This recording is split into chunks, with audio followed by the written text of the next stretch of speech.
Alors mes amis, aujourd'hui nous allons parler des films hollywoodiens, s'ils préparent le monde à l'enlèvement, mais avant de commencer notre réflexion, je vous demande de vous abonner maintenant à notre chaîne pour un accès exclusif à du contenu édifiant, des réflexions bibliques et messages d'espoir. Rejoignez une communauté dédiée à grandir dans la foi et à partager l'amour de Dieu. Cliquez sur le lien d'inscription ci-dessous et lancez-vous dans ce voyage de transformation spirituelle. Réfléchissons maintenant. Les films hollywoodiens semblent, en fait, façonner les perceptions mondiales concernant l'enlèvement et la grande tribulation. Nous avons reçu un email qui soulève cette question que je considère extrêmement pertinente et digne d'une analyse plus approfondie. La question centrale est de savoir si ces films influencent, d'une manière ou d'une autre, la conscience collective par rapport à ces événements eschatologiques.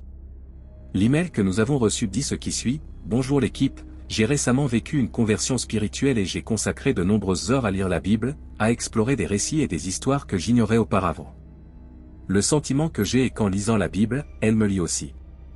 Cela m'étonne de voir à quel point ce livre peut être si affectueux et pourtant si incisif pour révéler la véritable condition de l'humanité.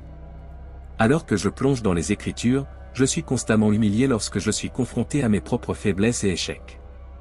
L'aspect qui a retenu mon attention est la nature prophétique de la Bible. L'exactitude historique des prophéties bibliques est impressionnante et solide, ma conviction que ce livre n'est pas une œuvre humaine, mais divine. Je me sens de plus en plus enclin à étudier l'eschatologie, en particulier la théologie liée aux derniers événements de l'histoire et au destin ultime de l'humanité. Cependant, un sujet spécifique a retenu mon attention, l'étude de l'enlèvement. En y réfléchissant, je me suis souvenu de mes intérêts et passe-temps avant ma conversion, qui incluaient la lecture de livres et le visionnage de films de science-fiction. J'ai réalisé qu'une grande partie du matériel de science-fiction que je consommais partageait un principe de base avec le concept de rapture, c'est-à-dire la disparition mystérieuse d'une personne ou d'un groupe de personnes. Je me souviens de plusieurs films au fil des années avec des intrigues et des histoires similaires. Cela m'amène à me demander, les films hollywoodiens préparent-ils réellement le monde aux raptures ? Cette réflexion met en évidence une intersection fascinante entre l'art cinématographique et la théologie eschatologique, suggérant que les médias de masse pourraient jouer un rôle important dans la diffusion et la vulgarisation de ces idées eschatologiques. C'est une spéculation intrigante de considérer qu'au moment de l'enlèvement, les gouvernements et les systèmes du monde seront confrontés au défi de fournir une explication de ce qui s'est passé, compte tenu des circonstances évidentes. Il est peu probable qu'ils reconnaissent l'événement comme étant l'enlèvement, au lieu de cela, ils sont plus susceptibles de proposer une explication alternative, telle que l'enlèvement par des extraterrestres. La racine de cette question réside dans la possibilité que les films hollywoodiens préparent le terrain pour la compréhension et l'acceptation de l'enlèvement. Au cours des 10 dernières années, nous avons assisté à une augmentation significative de la production de films hollywoodiens présentant des similitudes avec le concept de rapture. Plusieurs de ces films ont des intrigues centrées sur la disparition inexplicable et mystérieuse d'une partie importante de la population. 2 des 10 films les plus rentables au monde, Avengers, Infinity War, en 5e position et Avengers, Endgame, en 2e place, se distinguent par le fait qu'ils représentent l'absence soudaine de 50% de la population, semblable à ce qui est décrit dans le film Left Behind de 2014, où les survivants font face au chaos et à la destruction après la disparition de nombreuses personnes. D'autres films, comme This is the End de 2013, abordent également des événements similaires à Rapture. Ces productions, ainsi que plusieurs romans, peuvent servir à familiariser le public avec l'idée des disparitions massives. Bien que la Bible ne fournisse pas de détails sur la façon dont le monde réagira ou expliquera l'enlèvement, certaines spéculations suggèrent que les disparitions pourraient être attribuées à une activité extraterrestre ou à une autre dimension. Cependant, la réalité reste inconnue et on ne sait pas exactement comment le monde réagira ou expliquera un tel événement.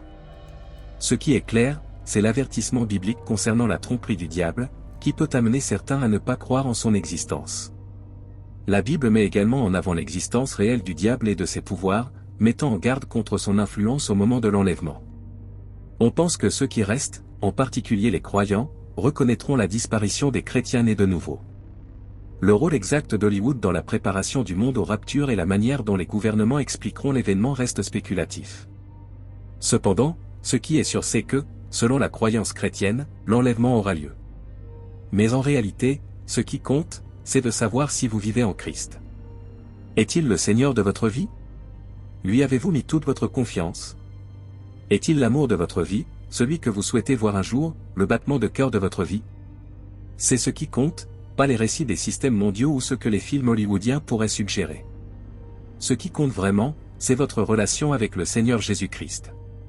Vivre chaque jour comme si le Seigneur Jésus-Christ vous appelait aujourd'hui depuis la nuit est crucial. Nous ne saurons pas quand l'enlèvement aura lieu, nous ne recevrons pas de notifications sur nos téléphones. Cela se produira de manière inattendue, où que nous soyons. Par conséquent, nous devons vivre comme si l'enlèvement pouvait survenir à tout moment. Nous pouvons l'espérer maintenant, mais nous pouvons aussi nous préparer à la possibilité que cela prenne beaucoup de temps. Ce qui compte vraiment, c'est l'état de notre cœur. C'est ce qui compte pour chaque personne. L'événement de l'enlèvement est décrit dans 1 Thessaloniciens chapitre 4, versets 16 à 18, où il est question du Seigneur descendant du ciel avec un cri, la voix de l'archange et la trompette de Dieu. Les morts en Christ ressusciteront d'abord, puis nous qui sommes vivants et vivants serons enlevés avec eux dans les nuées pour rencontrer le Seigneur dans les airs, et ainsi nous serons avec le Seigneur pour toujours. Un détail intéressant est que dans le film « Left Behind » de 2014, il est montré que seulement 2% de la population mondiale a été expulsée. Cependant, je ne soutiens pas ce film car je ne l'ai pas regardé ni fait de recherche approfondie. Je me demande souvent combien de personnes seront enlevées et combien d'églises seront incluses si la trompette sonne maintenant. Ceux qui nourrissent de l'amertume continueront-ils à commettre l'adultère et le vol, ou sont-ils impitoyables, seront-ils enlevés? De telles attitudes ne sont pas compatibles avec le fait d'être pris dans l'enlèvement alors que les saints sont avec le Seigneur au ciel. Pendant l'enlèvement, pendant que les saints sont avec le Seigneur au ciel, ceux qui restent seront confrontés à la décision d'accepter ou non la marque de la bête pendant la grande tribulation. La seule façon de vous assurer de ne pas manquer l'enlèvement est d'accepter Jésus-Christ comme votre Seigneur et Sauveur. L'heure est maintenant au salut, demain il sera peut-être trop tard. La trompette peut sonner à tout moment, nous devons donc être pleinement préparés au retour du Seigneur. Il a promis qu'il reviendrait, n'est-ce pas? Dans Jean chapitre 14, versets 1 à 3, nous voyons l'une des plus merveilleuses promesses faites au corps de Christ, que votre cœur ne soit pas troublé, si vous croyez en Dieu, croyez aussi en moi. Il y a plusieurs demeures dans la maison de mon Père, s'il n'en était pas ainsi, je te l'aurais dit. Je te préparerai une place. Et si je vais te préparer une place, je reviendrai et je te prendrai chez moi, afin que là où je suis, tu sois aussi. Au verset 3, nous voyons la promesse du retour du Seigneur, une promesse incroyable. Deux groupes sont mentionnés, ceux qui sont morts en Christ et ceux qui vivent en Christ.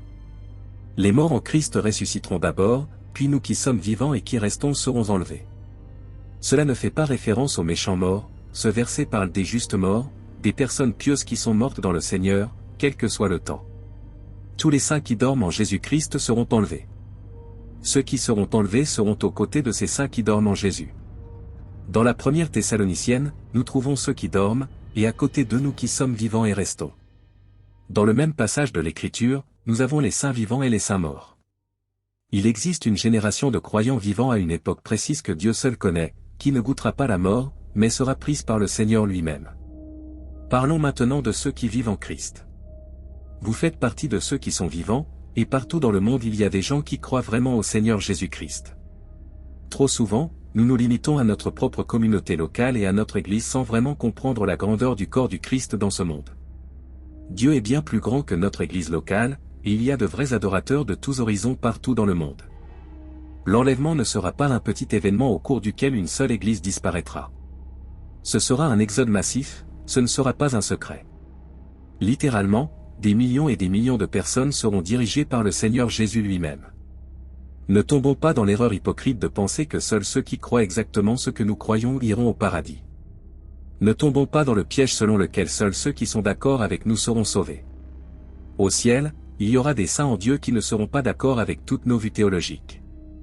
Ne nous trompons pas en pensant que seules les personnes qui nous ressemblent seront sauvées.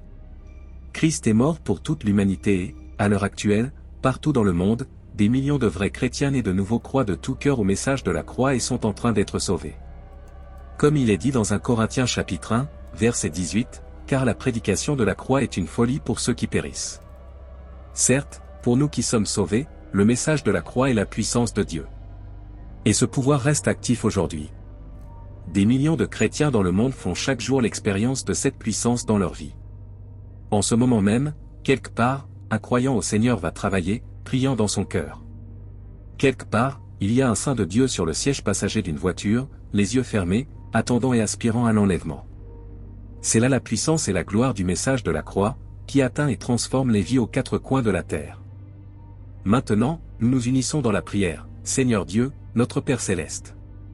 En ce moment, nous nous approchons humblement de toi dans la prière. Déverse sur nous ta grâce et guide nos pas.